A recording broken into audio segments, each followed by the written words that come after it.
es la mañana en el continente americano. Cuando atardece en Europa y cae la noche en Asia. Así despierta el continente americano y transcurre el día y la noche en el resto del mundo. La mañana. Una buena mañana tengan todos. Bienvenidos a esta emisión del Canal de las Américas en este 15 de octubre del 2019. 8 en punto en Quito, Bogotá y Lima. Empezamos en esta segunda capital donde al parecer al país, a Ecuador, vuelve la calma. El país recobra rápidamente la calma. Y aunque han sido verdaderamente días difíciles, los vamos a superar, juntos y con decisión.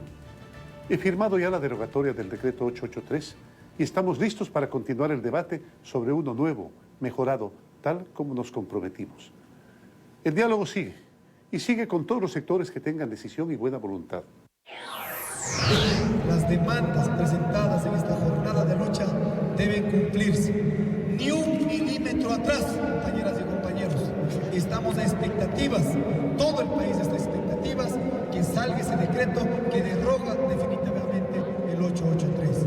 Y así también el pueblo ecuatoriano está a las expectativas en el momento que se declare, en este caso, que renuncie la señora ministra Romo y el ministro Jarrín. Bueno, y justamente lo decíamos, Ecuador de a poco intenta volver a la calma tras acordar el gobierno del movimiento indígena el fin de una crisis causada por el furioso rechazo a las medidas económicas anunciadas por Lenín Moreno. Ahí vemos el momento en el que salen los indígenas de la capital. Había una difícil tarea de reparar estos daños que dejaron los 11 días de protestas.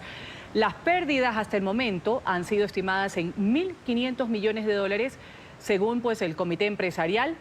Quito fue escenario de violentas protestas por la eliminación de subsidios a combustibles que finalizaron este domingo con un compromiso entre el gobierno de Lenín Moreno, el movimiento indígena que lideró estas manifestaciones. Esta negociación fue cara a cara con una mediación de la ONU. La Iglesia Católica también estuvo presente.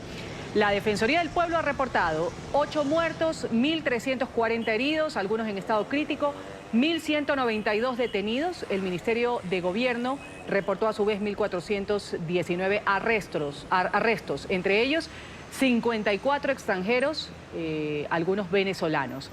Los indígenas representan el 25% de los 17 millones de habitantes que tiene el Ecuador. El Ejecutivo, como lo decimos, aceptó la condición de la Confederación de Nacionalidades Indígenas, CONAIE, para desmovilizar a miles de sus miembros al derogar el decreto presidencial, el 883, este decreto polémico que eliminó los subsidios, que fue pactado con el FMI, y por eso lo veíamos al presidente Moreno diciendo que la calma ha retornado al país.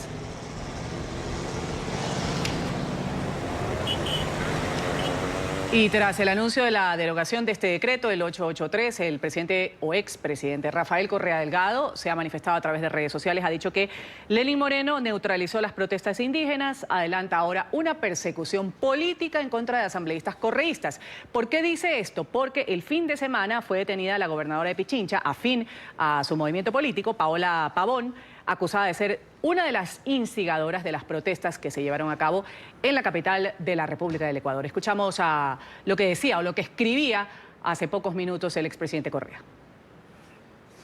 Te equivocas, Gustavo. Después de neutralizar a indígenas, han empezado una represión feroz contra correístas. Detuvieron a prefecta de Pichincha y allanaron sede del partido. Fiscalía con juicios selectivos. Como dijo Silvio, ser correísta es tener una boleta de captura. Increíble. De 10 miembros del entonces buró político que nos reunimos con Moreno al inicio de su presidencia, 8 están presos o con orden de prisión. ¿Alguien puede dudar de la traición y persecución política? ¿O 10 años estuvo rodeado de corruptos y nunca se dio cuenta? Bueno, y Fundamedios también ha hecho un balance de las agresiones contra la prensa durante estos 11 días de protestas en el Ecuador. Hay unas cifras que ha dado la ONG.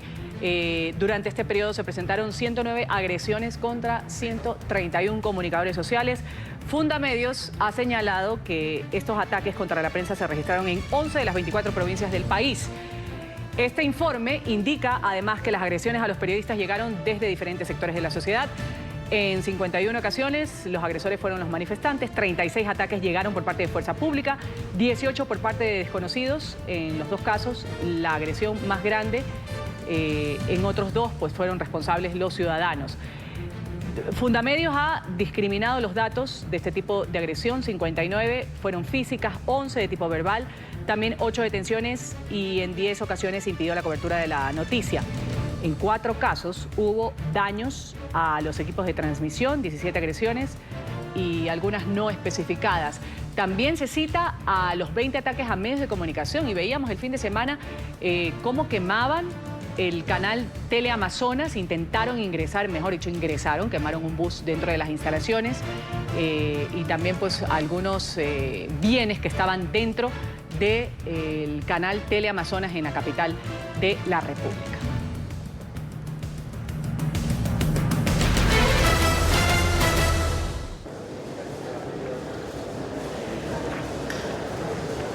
Aquí está con nosotros un especialista en seguridad, Ricardo Márquez. Gracias por estar con nosotros. Bienvenido desde México. Al contrario, muchas gracias por la invitación. Hay mucha información todavía que está por darse en las próximas horas, según lo han indicado las autoridades. Lo cierto es un hecho que ha conmocionado una emboscada, según dicen, a 14 policías. ¿Cómo está la situación? ¿Cómo lo recibe la sociedad mexicana el hecho de que hayan sido pues, organizaciones criminales o no? Todavía está por especificarse ese dato, sin embargo, 14 policías ya no están sin vida. Así es un acto lamentable, absolutamente condenable y las autoridades están investigando. Cabe mencionar que de ser corroborada, de ser veraz la información que reivindica esta emboscada para el cartel de Jalisco Nueva Generación, será una emboscada más al registro de esta organización criminal. Ya ha hecho otras emboscadas en otras entidades de la República con un saldo también muy lamentable de más de 10 elementos policiales muertos. Es decir, este cartel, de ser verídico la imputación, tiene un alto nivel de especialización y conocimiento en el tema de las emboscadas, específicamente para policías que tienen acciones de persecución en su contra. ¿Cómo se reciben este tipo de noticias? Cuando se sabe, pues México no es un país en el que se desconozcan este tipo de acciones. Sucede en algunos estados más que en otros, donde todavía pues, gobierna el crimen organizado, en muchos de ellos, en Michoacán particularmente.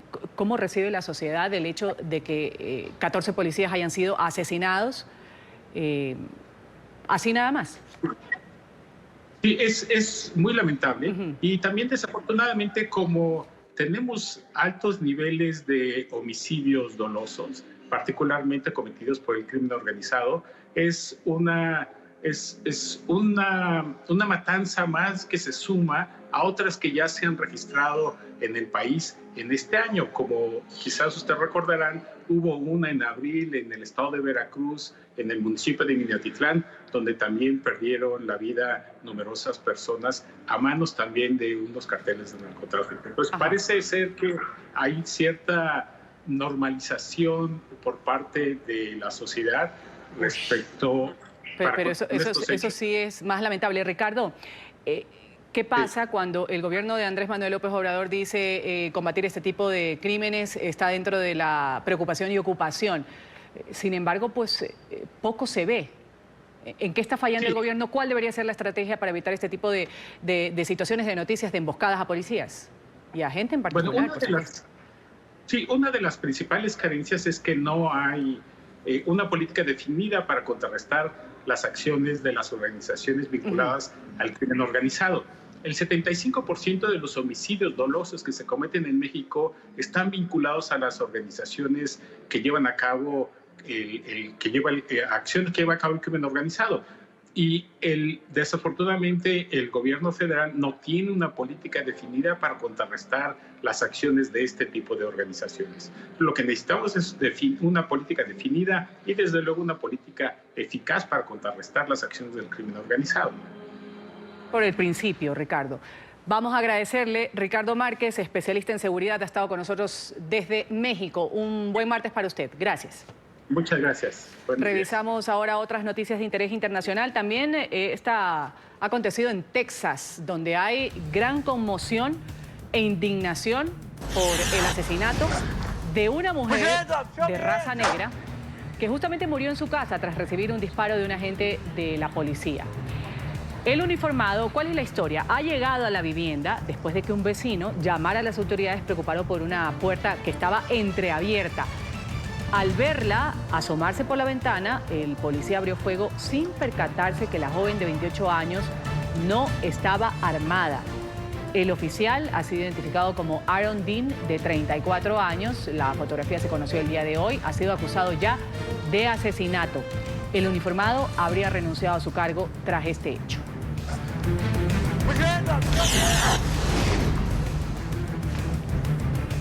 Y 12 precandidatos demócratas se preparan para el cuarto debate presidencial. Se va a llevar a cabo esta noche en Ohio.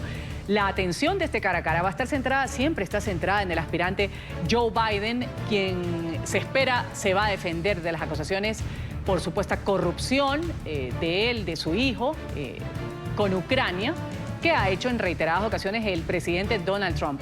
Bernie Sanders va a participar ya en el evento después de ser sometido, recordemos, a una operación quirúrgica tras la detección de una arteria bloqueada en su corazón. Y Justin Trudeau, el primer ministro de Canadá, según las encuestas, él podría perder la mayoría parlamentaria en las elecciones del 21 de octubre. Ha dicho necesitar un gobierno muy fuerte para seguir enfrentando al presidente de Estados Unidos, Donald Trump. Así se ha puesto el escudo luchador el ministro de Canadá, el primer ministro. El tono del premier fue inusualmente enérgico. Ambos dirigentes, recordemos, Trump y Trudeau, parecían ya haber arreglado su relación después de que el mandatario estadounidense acusara a Trudeau el año pasado de ser muy débil y deshonesto. Mostly we were able to stand up. Pudimos plantarle cara a Donald Trump y sus aranceles punitivos de acero y aluminio. Pudimos plantarle cara cuando él quería romper un acuerdo comercial en el que de hecho todos los canadienses confían. Y unimos a los canadienses de costa a costa a través del espectro político y de todos los orígenes posibles y lo abordamos como un equipo Canadá que lo logró. Aseguramos un buen trato con nuestro socio comercial más importante en un momento de proteccionismo e incertidumbre en Estados Unidos.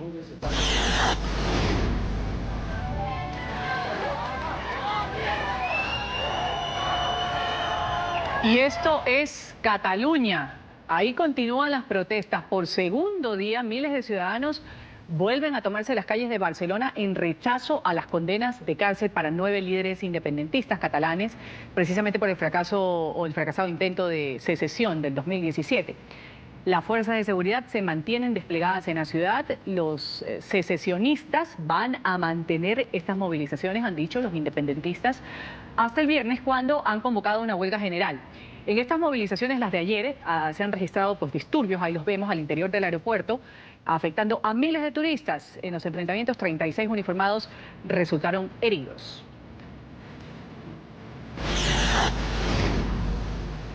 Y este es un Halloween diferente, un Halloween en el mar. Ahí vemos a estas mujeres disfrazadas de brujas, han cambiado las escobas por tablas de surf para celebrar la luna llena este domingo. Esta particular cita marcó el comienzo de la temporada de Halloween en la comunidad de Marathon, en el sur de la Florida.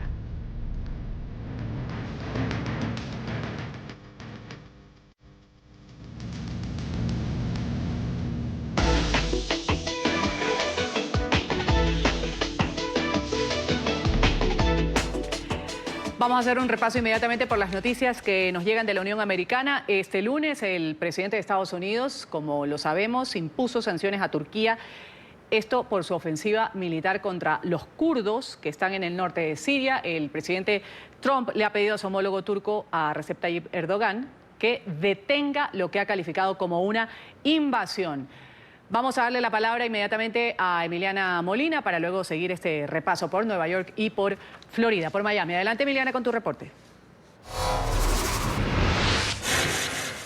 Ruth, así es. ¿Qué tal? Muy buenos días. Pues los aranceles ahora regresarán al 50%, los niveles antes de la reducción de mayo de parte de la administración de Donald Trump. El Ejecutivo sostuvo una llamada con el presidente turco en las últimas horas, donde asegura que las acciones de Erdogan están generando una crisis humanitaria y creando condiciones para posibles crímenes de guerra. Trump reiteró en un comunicado que está preparado para destruir la economía de Turquía si Erdogan continúa por el camino destructivo.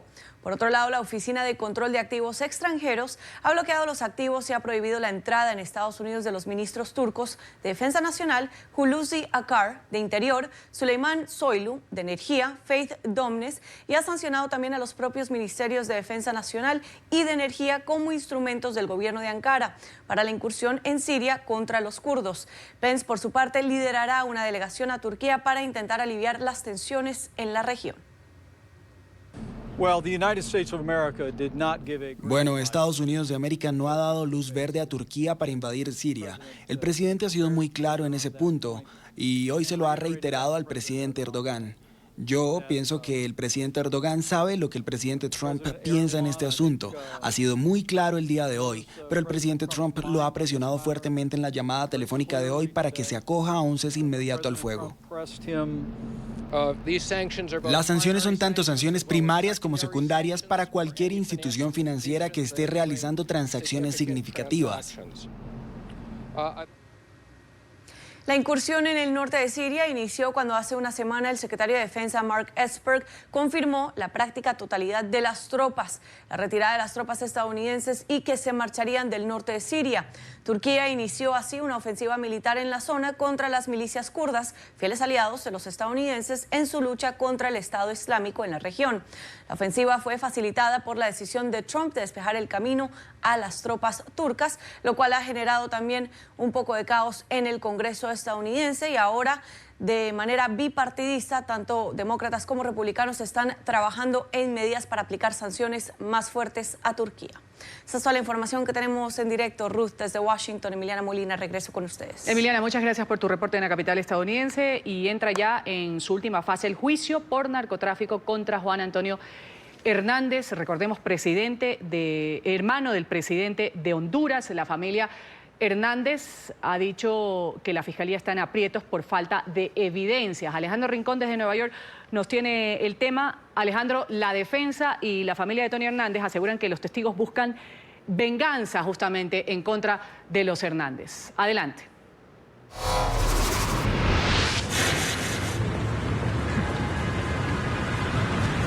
Hola, feliz martes para todos.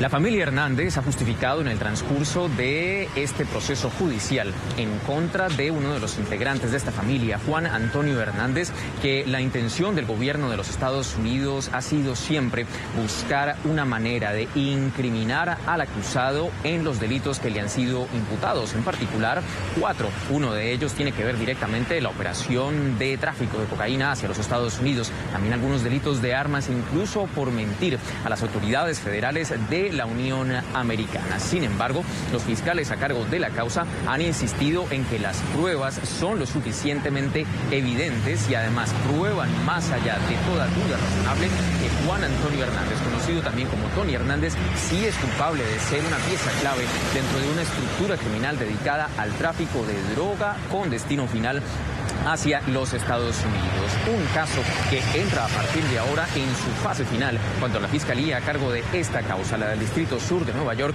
empezará a presentar los últimos testigos que llamará a rendir indagatoria con el objetivo de sellar toda esta acusación en contra de Juan Antonio Hernández. Una vez concluya la fase de presentación de los testigos, vendrán los argumentos de cierre, que son la forma como tanto la Fiscalía a cargo de la causa como la defensa hablarán directamente al panel de jurados con el objetivo de tratar de ganar cada uno de los argumentos que enfrentan estas partes. Posteriormente empezará la fase de deliberaciones, de manera tal que estamos ya en los próximos días esperando a ver cuál es el veredicto de este importante proceso judicial. Antes de la última semana, lo último que habíamos tenido conocimiento es una videoprueba de interceptación, que es esa imagen que ustedes han estado viendo en pantalla, grabada por Davis Leonel Rivera Maradiaga, un testigo cooperante que justamente lo que buscaba era incriminar al acusado.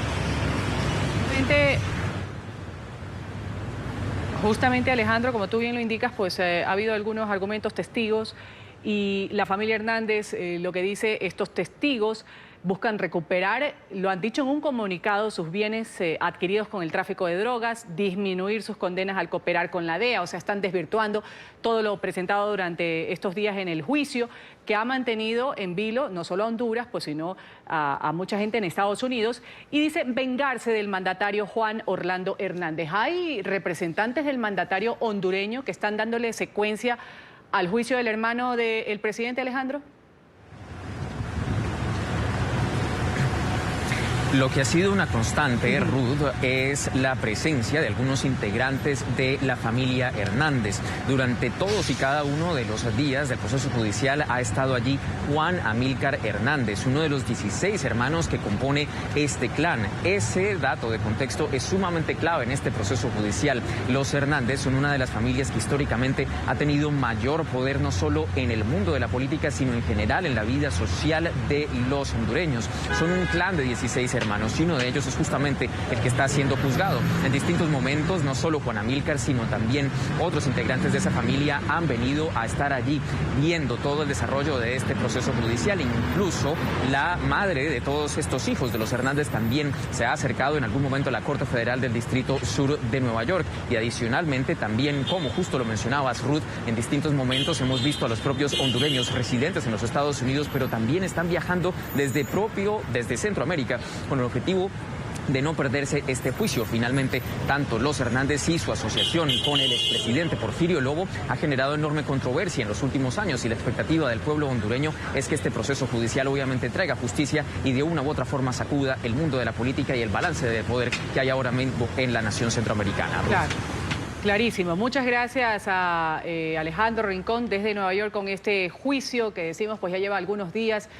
Sin embargo, pues nada está dicho, nada está claro. Ahí lo que se sabe es que se está implicando, está directamente implicado el hermano del mandatario de los hondureños y salpicado tenazmente el propio mandatario, y ahí lo explicaba Alejandro, pues la familia Hernández, una familia muy poderosa políticamente hablando en Honduras, que se hace presente en este juicio para darle seguimiento. Alejandro, buen día para ti en Nueva York. Vamos ahora con Paola Serna desde Florida, que nos habla de robos que superan $1 millón. Se le atribuye, Paola, a una pandilla de ladrones, al parecer provenientes de Chile. Adelante con tu informe.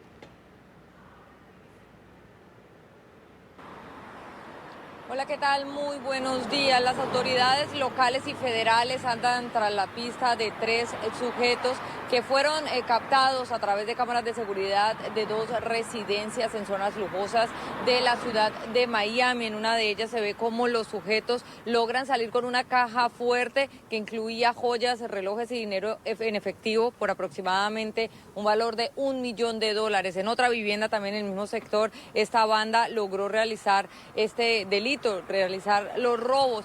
Según las autoridades federales, se trataría de un sistema que viene siendo utilizado por nacionales chilenos que utilizan o que adquieren una visa de turista y llegan con intenciones de atracar viviendas aquí en los Estados Unidos. De acuerdo con el reporte y el informe que se ha dado a conocer, ya han habido robos realizados en Arizona, también en Texas y Los Ángeles. El pasado mes de abril las autoridades lograron capturar a 3 sujetos de nacionalidad chilena, justamente quienes actuaban utilizando o habrían llegado a Estados Unidos utilizando este tipo de visado de turista. En este momento, según se ha conocido, uno de las últimas víctimas aquí en Miami logró disparar y logró herir a uno de estos sujetos que actualmente siguen estando fugitivos y son buscados por la policía. Es por ahora la información desde Miami. Paola Serna, continúen con más desde nuestros estudios centrales. Buenos días.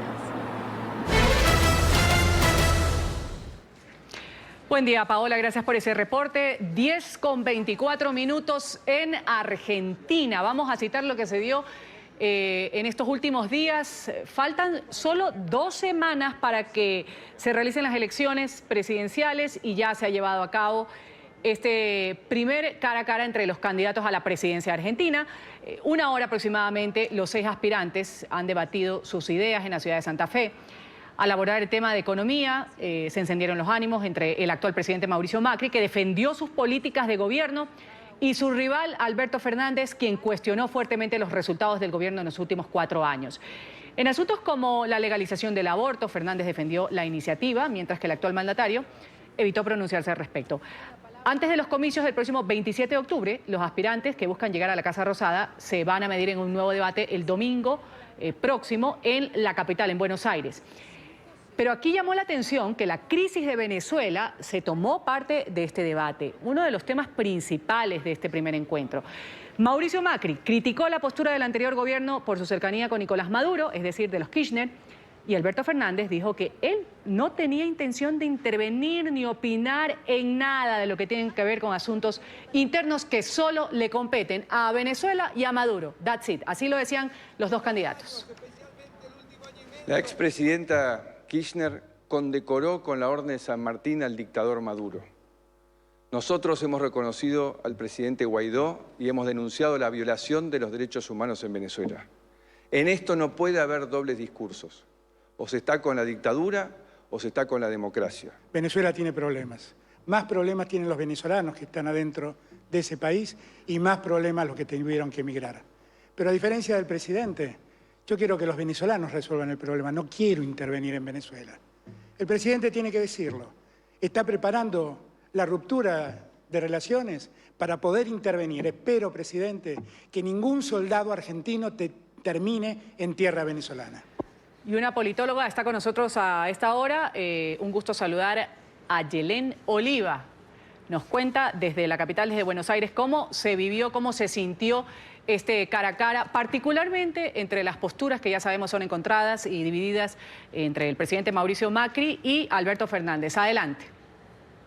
Hola, buenos días. Buen día. Ruth, la verdad, un debate interesante porque Argentina no tiene mucha cultura en debate televisado. Es el tercer debate en la historia de Argentina, el primero en calidad de obligatorio dispuesto por la Cámara Electoral, con estos 4 ejes que mencionabas recién. Uno de ellos es la política exterior, donde se mencionó el caso de Venezuela que repasábamos recién, pero también algunas cuestiones muy controversiales para la política argentina, como el tema de la despenalización y legalización del aborto en la Argentina, temas de educación y salud, y el eje central en todo este debate que fue la economía en un contexto muy, muy complicado para la Argentina. La economía, que sin duda es un punto muy sensible, importante para los argentinos. Lo de la legalización del aborto también pues, ha mantenido mucha protesta social en la calle. Pero la pregunta, y para ponerlo en contexto para los países de América que nos escuchan, ¿cuán relevante puede ser para los argentinos el hecho de que se toque el tema Venezuela? Se le dedicó una gran parte de este debate.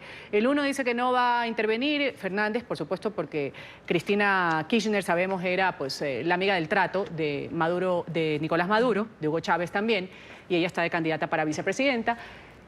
Y Macri diciendo, no. Aquí este gobierno condecoró con órdenes honoríficas a estas personas que han hecho tanto daño a la nación venezolana. ¿Cuán importante es para el argentino común que se hable de Venezuela?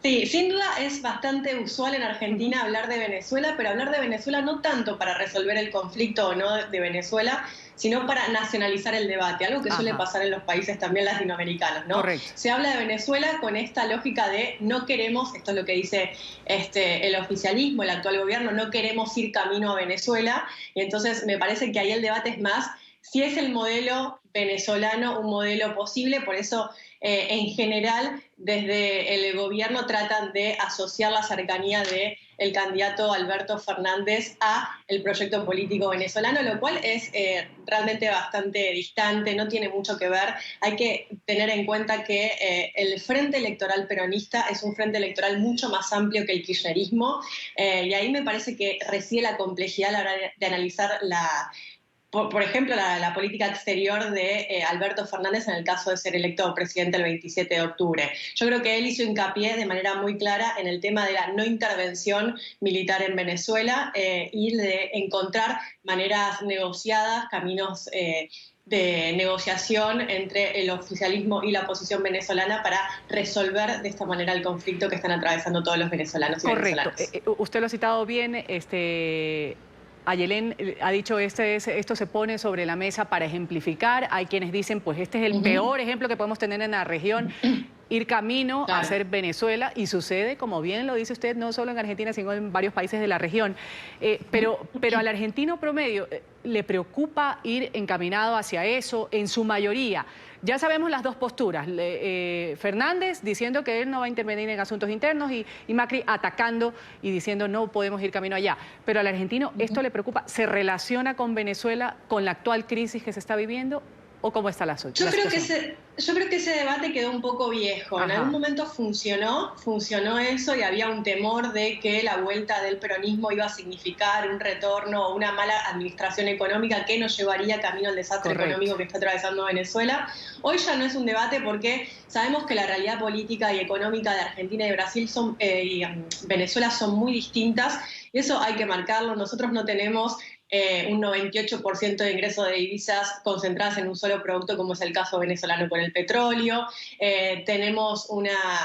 Partimos de una situación donde no estamos atravesando una crisis humanitaria, a pesar de la crisis económica muy profunda, con un 35% de pobreza, con un 8 puntos de incremento en el último año de la pobreza. No estamos ante la situación de hambre y de penuria económica que está atravesando Venezuela. Entonces me parece que ahí, con el tiempo, hemos aprendido que también la situación política, económica y social de ambos países es bastante distinta, y entrar en una comparación simple es incurrir en algunos errores, al menos de análisis, ¿no? Ayelen, muchas gracias por estos minutos aquí en La Mañana. Ayelen Oliva, politóloga, ha estado en NTN 24. Un buen día allá en Buenos Aires. Muchas gracias. Vamos ahora a citar otro tema que tiene que ver con el último escándalo que ha estallado en el Vaticano. Como todos sabemos, pues tiene que ver con una investigación con maniobras multimillonarias en inmuebles comprados por el Vaticano en Londres. Bueno, este caso inició el 2 de octubre con un espectacular allanamiento a la Secretaría de Estado. Esto de inmediato, pues ahí se ofreció una variante novedosa. En el círculo que veíamos hace un momento, en esa imagen, junto al Papa Francisco, ahí veíamos a quien es considerado el ángel guardián del Papa Francisco. Durante 20 años, ahí vemos a ese hombre con poco cabello, comandante de la Gendarmería Pontificia y director de la seguridad del pequeño Estado de la Iglesia, del Vaticano, el ex agente secreto italiano Domenico Gianni. En él recae este nuevo escándalo. El inspector general ha renunciado este fin de semana, pero recién este lunes el Papa Francisco aceptó la dimisión, dándole las gracias por su indiscutida fidelidad y lealtad. Esto es lo que ha sucedido en las últimas horas en Ciudad del Vaticano.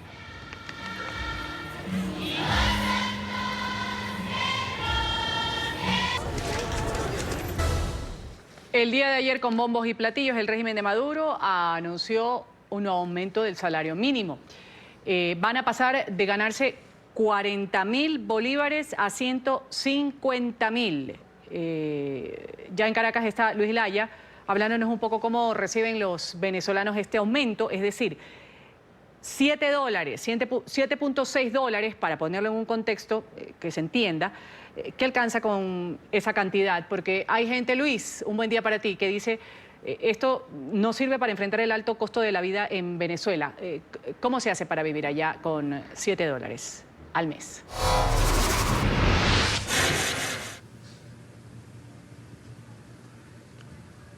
Hola, muy buenos días, Ruth, y también todos quienes sintonizan a esta hora el Canal de las Américas. Pues estos $7,6 no alcanzan para mucho. Este mes la canasta básica se ubicó, según el Sendas, que es el organismo en Venezuela que pues monitorea y hace las estimaciones del valor de los productos, de las distintas canastas. La canasta básica alimentaria solamente se ubicó en $150, un aumento que pasa de aproximadamente $2 mensuales, 40.000 bolívares, como tú bien lo decías, a 150.000, 7.6, 7.7 según la tasa establecida por el Banco Central de Venezuela para el día de hoy.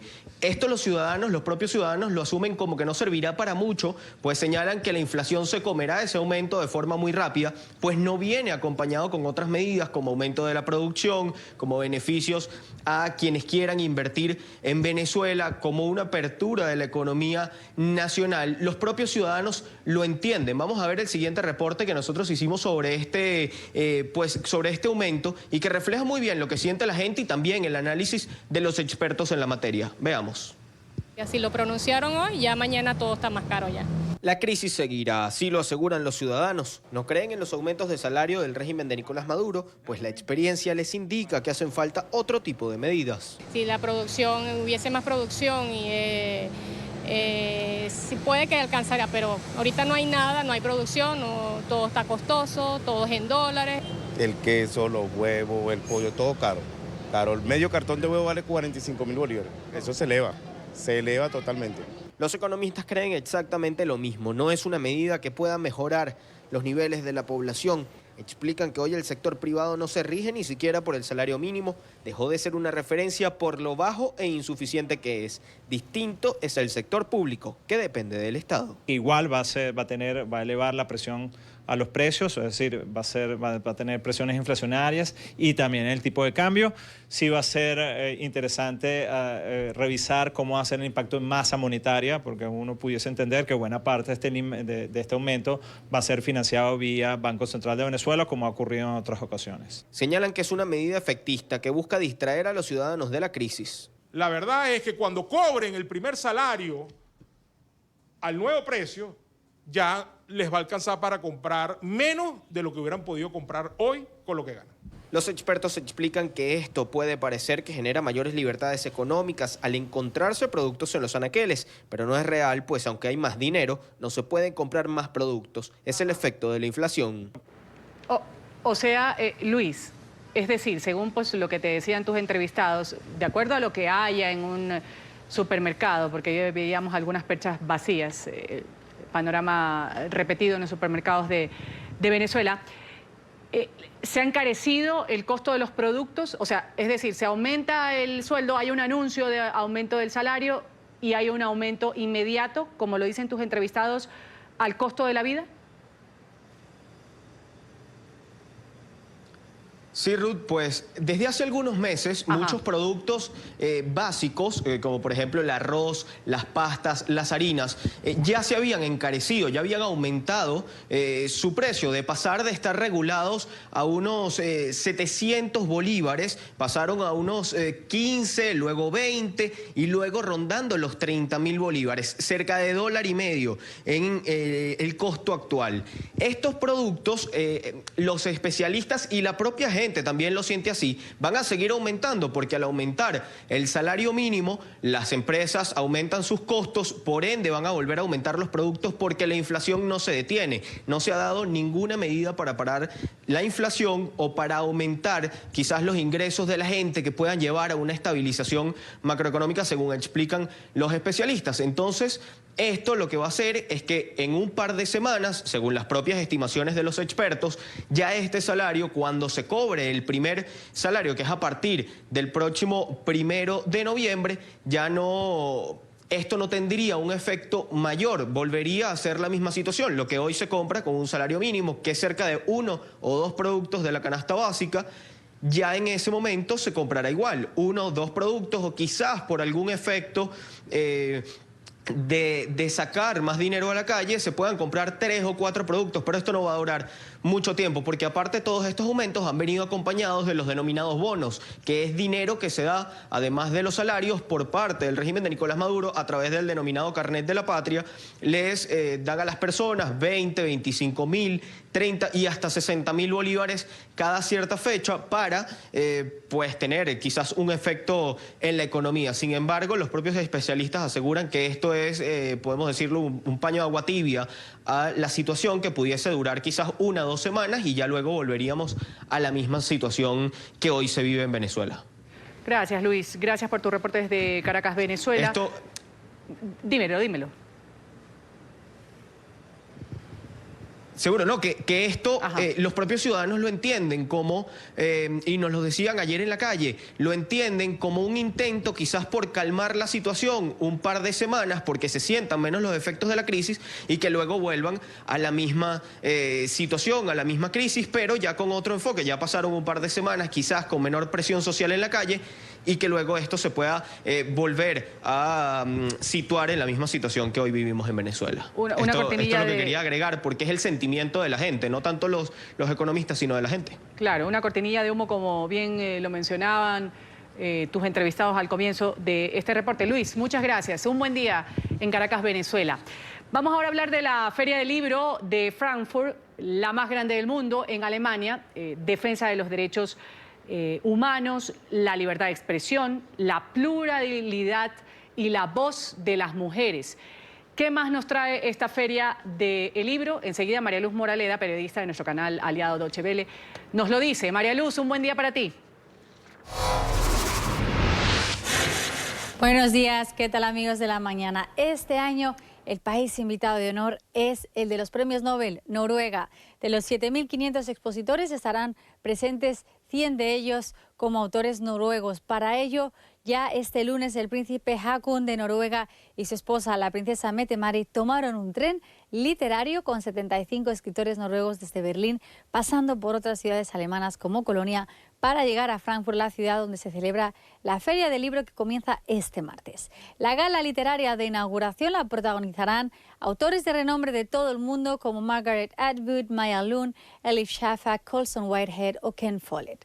Este año los temas como el cambio climático, las mujeres escritoras en el siglo XXI, la defensa de la libertad de expresión y formatos digitales como los audiolibros o los podcasts estarán muy presentes, pero además en esta feria siempre hay una multitud de eventos paralelos como conferencias, charlas con los escritores, conciertos y este año hasta un espacio para la cocina. En total estarán presentes casi 400.000 nuevos títulos. De habla hispana para esta edición se esperan escritores como la nicaragüense Yoconda Belli, el argentino Patricio Prón, la argentina Samantha Schweblin, el cubano Leonardo Padura, los chilenos Carlos Franz y María José Ferrada, la española Almudena Grandes o la mexicana Michelle Pérez Lobo, entre otros. Aunque habrá que esperar para 2021 para disfrutar de una presencia más amplia de autores en español, ya que será el país invitado de honor España. La Feria del Libro estará abierta hasta el próximo 20 de octubre. Para el próximo año 2020 le adelantamos que Canadá será el país invitado de honor. Desde el canal internacional DW Deutsche Welle se despide hasta la próxima con más temas culturales. María Luz Moraleda, que tengan un buen día. Un buen día, María Luz. Escribamos historias que expresen diversidad en vez de historias que la excluyan. Esta ha sido una de las frases célebres en la inauguración oficial en esta Feria del Libro. Vamos aquí a una pausa comercial. 9 de la mañana con 1 minuto en Ecuador. La calma vuelve a este país después de que el presidente Lenín Moreno firmara en la noche de este lunes la orden ejecutiva con la que dejó sin efecto el polémico decreto 883, que eliminaba el subsidio de los combustibles y que generó toda esta ola de manifestaciones que duró 11 días. Ahí veíamos un abrazo de despedida de quienes hacían las manifestaciones en Quito. Ya el grupo de indígenas salió hacia sus distintos pueblos de origen, particularmente hacia el norte de la capital. El Ministerio de Educación ha anunciado ya que se reanudan las clases el día de hoy, 15 de octubre, en todo el territorio nacional, mediante un comunicado señalado que hay esta disposición para los planteles educativos fiscales particulares municipales en las 3 jornadas, en la matutina, vespertina y nocturna. Las clases a nivel nacional, recordemos, también estaban paralizadas desde el pasado martes 8 de octubre, cuando la situación se complicó en las calles de los diferentes cantones del país. El país recobra rápidamente la calma. Y aunque han sido verdaderamente días difíciles, los vamos a superar, juntos y con decisión. He firmado ya la derogatoria del decreto 883 y estamos listos para continuar el debate sobre uno nuevo, mejorado, tal como nos comprometimos. El diálogo sigue, y sigue con todos los sectores que tengan decisión y buena voluntad. Las autoridades en México están investigando el asesinato de 14 policías en el estado de Michoacán. Según las versiones de la prensa local, estos policías estatales fueron atacados por hombres armados, estaban a bordo de camionetas blindadas. Los agentes estaban en la zona para cumplir con un operativo. Inicialmente se informó que estos miembros, los del cártel de Jalisco Nueva Generación, serían los responsables de la masacre. Sin embargo, las autoridades señalaron después que las investigaciones estaban en curso, hay que ser prudente, decían, y han indicado que no se descarta la participación de otras organizaciones criminales.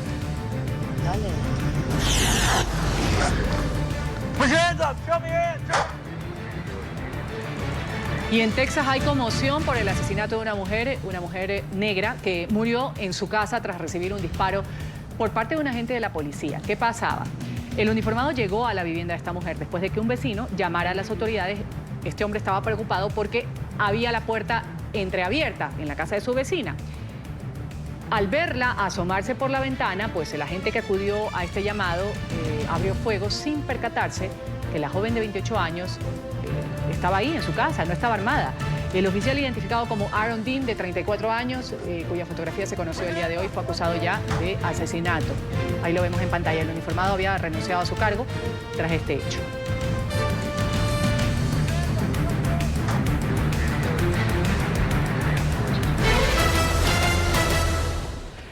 Hay una denuncia grave de organizaciones defensoras de los derechos de los indocumentados en la Unión Americana. Los agentes de Servicio de Inmigración y Control de Aduanas, ICE, por su sigla en inglés, estarían, según esta denuncia, utilizando cuentas falsas de Facebook y otras redes sociales para rastrear a indocumentados y luego detenerlos durante redadas. De acuerdo con reportes de prensa estadounidenses, esta práctica ya lleva tiempo y va en aumento. Esto fue lo que permitió a los efectivos, según la denuncia, realizar arrestos masivos en la ciudad de Oregon. ¿Es legal? ¿Es posible? Vamos a saludar a esta hora en Estados Unidos. Está Alex Galvez, él es abogado de migración. También preguntar qué tan posible es, para eso nos lo despeja Luis Lubeck, especialista en seguridad informática. Vamos a empezar con el abogado Galvez. ¿Qué información maneja usted, abogado Galvez, con respecto a esta denuncia que se ha presentado y cuán legal es valerse de las redes sociales, en el caso de ser cierto, para atrapar y deportar a indocumentados en Estados Unidos? Sí, es un debate entre la privacidad de un individuo y también los recursos que inmigración ahora está teniendo para poder detener a personas que están aquí indocumentados. En los últimos 3 años usando este tipo de información y más que nunca las redes sociales. Cuando uno entra con una visa turística a los Estados Unidos, ya inmigración está entrando a estos portales de social groups como Facebook, el Instagram y también el Twitter, para poder obtener información de este individuo. Y también incluso pensamos nosotros, abogados, que también están usando el GPS para poder obtener la locación de una persona que se sobrequedó la visa o que quizás tenga una orden de deportación. Luis, ¿qué tan posible es que estos usuarios de ICE, según han presentado esta denuncia, pues muchos migrantes, utilizan las cuentas falsas en Facebook, en otras redes sociales, y se rastrea a indocumentados para luego pues detenerlos en redadas? ¿Cómo se logra esto? ¿Cómo se puede rastrear a una persona que tiene su información en redes sociales? A ver, básicamente puede ocurrir por 2 motivos. Por un lado, hoy es muy sencillo crear una cuenta en cualquier red social. Las redes sociales lamentablemente no verifican la identidad de la persona que las está creando, al menos no inicialmente. Con lo cual, crear una identidad falsa es extremadamente sencillo para cualquier persona. Por eso vemos tantos casos, no solo utilizados por fuerza de ley, sino también por delincuentes en el cual crean un perfil con determinada edad, determinado género, determinados gustos, sin necesidad de que la red social lo esté verificando. Y de esta manera tratar de captar a cualquier otra persona, ya sea a través de algún foro de discusión, a través de compartir algún gusto, o meramente a partir de empezar a comentar alguna foto publicada, se establece la comunicación para después eventualmente generar el encuentro cara a cara. Por el lado de cómo se puede después perseguir o encontrar la ubicación de alguna persona, no olvidemos que muchas veces cuando los usuarios suben las fotos lo hacen geolocalizando esta imagen, entonces muchas veces el usuario es el que termina exponiéndose al momento de utilizar o sobreutilizar las redes sociales y se expone a decir dónde está físicamente. Si esta persona después es encontrada culpable de algún tipo de delito o infracción y está poniendo dónde es ubicable, cualquier persona, no solo fuerza de seguridad, podría encontrar dónde estaba justamente esa persona residiendo. Increíble. Abogado Galvez, ¿algún tipo de recomendación que ustedes dan a los migrantes ahora en cuanto al manejo de sus redes sociales? Ya teníamos la explicación técnica de cómo pues este mundo es tan amplio, diverso y no controlado, en la que se permite pues crear cuentas falsas y por lo tanto también se puede acceder a cierta información sensible y privada. ¿Qué les dicen ustedes a los migrantes? Absolutamente, sí. Es un inmigrante que va a iniciar un proceso de obtener una visa en los consulados. Estamos recomendando que limiten el tipo de información que están subiendo a estas redes sociales. También estamos pidiendo que si están dentro de los Estados Unidos, que también asegúrense que no están poniendo cosas que quizás puedan ser malinterpretadas por esta administración. Hay muchas veces, estamos viendo que cosas de delincuencia que se pueden interpretar como cosas de delincuencia lo pueden estar subiendo a las redes sociales. Estamos recomendando que quiten todas esas fotos, que limiten la información que están poniendo en estas redes sociales, especialmente si están en un proceso de aplicación, sea para la visa o para la residencia permanente o para la ciudadanía, porque ya no es un secreto. Inmigración está buscando información en las redes sociales para buscar una excusa de negar el caso. Y abogado, ¿es legal esto? Se dicen que cuando hay investigación en curso todo se vale. Lo que estamos viendo en esta administración es que están usando el pretexto de seguridad nacional para entrar a estas redes sociales para buscar información. O sea, no es ilegal. Desde la figura de la legalidad no están cometiendo ningún delito los de ICE. No, inmigración técnicamente no está cometiendo un error porque está justificando los actos con la seguridad nacional. Luis, ¿alguna recomendación que se le pueda dar? Y repetimos, las autoridades, si es que en el caso de ser cierto, pues están llevando a cabo, como lo decía bien el abogado, un trámite, un proceso para llegar con indocumentados. Claro que para el grupo de indocumentados esto es terrible porque el riesgo es la deportación. ¿Se puede recomendar algo en cuanto a redes sociales para evitar que se localicen dónde están este grupo determinados de migrantes? A ver, las recomendaciones en sí son genéricas y me sumo un poco recién a lo que comentaba el abogado. Las personas deberían cuidar cómo se exponen en sus datos sensibles en cualquier red social. Desde ya uno recomendaría que las cuentas sean privadas, o sea que uno pueda realmente verificar nada más de hoy estoy desayunando en tal lugar o hoy estoy operando en tal otro lugar. Y si va a interactuar con otro perfil, tratar de identificar si ese perfil con lo que está actuando, y esto realmente ocurre para cualquier ámbito, y tratar también de evitar uno ser víctima de algún delito, para tratar de ver si la otra cuenta es falsa, estudiar un poco más el perfil con la persona que uno está hablando, ver si realmente tiene antigüedad, cuántos contactos tiene, cuál es todo su historial de publicaciones, para tratar, esto no va a ser siempre 100% seguro, pero también tratar de uno identificar si la cuenta con la cual está eventualmente hablando no es una cuenta falsa creada hace poco tiempo o con poca interacción, que puede generar alguna sospecha de que nos quiere engañar para alguna cosa. Muchas gracias. Luis Lubeck, especialista en seguridad e informática, dándonos un poco de luces cómo es posible este tipo de cosas en el caso pues, de que resulte ser cierta la denuncia de que agentes de ICE están utilizando cuentas falsas para dar con indocumentados. Y vamos a agradecer también a Alex Galvez, abogado en inmigración. A los dos, un buen día. Gracias. Buen martes. Que tengan muy buen día. Muchas gracias. Gracias también. Vamos aquí a un corte comercial en la mañana de NTN 24. Gracias por su sintonía leal con el Canal de las Américas. Ya viene